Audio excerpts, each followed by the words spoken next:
Howdy, y'all. I'm Dead West. And I'm Mandy. And we're the reanimated stars of Screaming Soup, the web's #1 animated horror host show.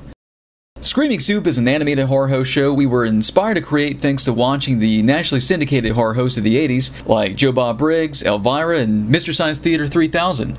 Now, to be clear, these folks didn't turn us on to horror. We were already lifelong horror fans. They did, however, introduce us to a fun, weird way of celebrating it. See, folks from all over would tune into these programs to watch and discuss these crazy movies we probably couldn't have seen anywhere else. And this created a sense of community among horror fans who shared the same experiences of their favorite horror hosts entertaining them with movies we probably never even knew existed, with validations for just how good or bad they were. It was actually this quality that inspired Screaming Soup to continue the art of horror hosting into the 21st century, adapting it for audiences of the digital age who we feel have to be as hungry as we are for more obscure films outside the Freddy and Jason franchises, and the 80s has got plenty of them.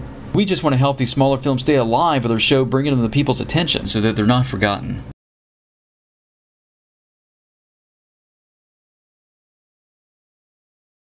The 80s had so much energy. Everybody was going as hard and fast as they could to get ahead, and they got to do it wearing neon and singing Girls Just Want to Have Fun. Teenagers were at the forefront of horror films. It wasn't about social protest. It was about slamming a wine cooler, having sex, and doing all the things that guaranteed the slasher would come for you. The 80s was the best decade for horror because it ushered in a whole new level of craziness that no one has seen before, and arguably since. The special effects were bigger, the bad guys were badder, bringing us some of the most iconic monsters since Universal's classic lineup. It was the MTV generation of over-the-top sex and gore that jump-scared us from all sides, from the movieplexes to the VHS boom, giving us waves of boogeyman slashers who evolved into supernatural powerhouses. Even better, the 80s had sequel fever, motivating studios to bring more of our horror favorites out of retirement, like Norman Bates, Michael Myers, Leatherface, The Tall Man. Now, it also gave us It's Alive 3 and Return of the Killer Tomatoes, but you can't let a few bad apples spoil the bunch, you know?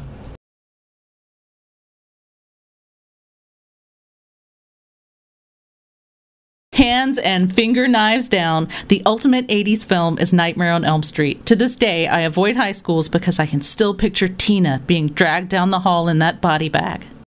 The epitome of 80s horror has gotta be Friday the 13th Part 6, Jason Lives, and I'll tell you why. Checking all the boxes for what I expect in a typical 80s horror, it's got a supernatural slasher, a rockin' soundtrack, gory effects, blast girls, and it's a sequel, which was a popular trend at the time, with a survivor from a past movie continuing their fight against the monster. It's also got that gothic atmosphere of the old Universal monster movies, the in-your-face attitude of the video culture, and even balances all the scares with a fun amount of dark humor we'd come to see a lot more of toward the end of the decade. You know there were no boobs in Part 6, right? Jumpin' jack-o'-lanterns!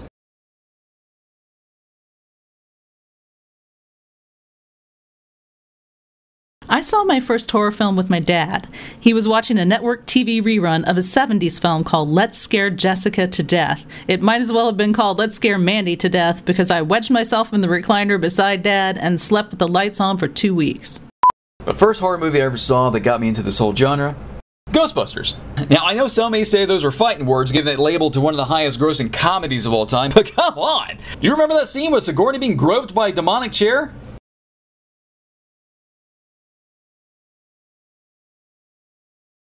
I have to say the ultimate horror movie villain is Freddy Krueger, the supernatural slasher with sass. He took some comedic turns over the years, but Freddy, the killer who came for people in their sleep, he was as inescapable as death itself. Without question, Fred Krueger is the ultimate horror movie villain. Not only was he a terrifying killer that nobody can hide from, he was a trendsetter for supernatural slashers in '84, and through '89 was way more of a culture phenomenon than the rest. I mean, come on! Michael didn't have a doll that Stephen King's youngins were sleeping with. Both Friday the 13th and A Nightmare on Elm Street got Nintendo games, sure, but Jason never starred in his own Marvel comic. And yeah, Chucky's about as mouthy as Freddy, but did he ever host his own TV series or have a greatest hits album? The 80s was Freddy mania.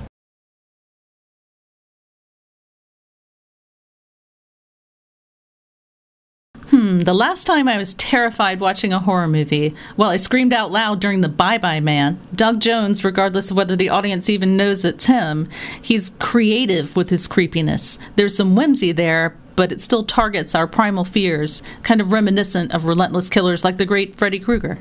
I can't remember the last time I was terrified watching a movie, but the human centipede haunted me for weeks after seeing it. That shit is fucked up.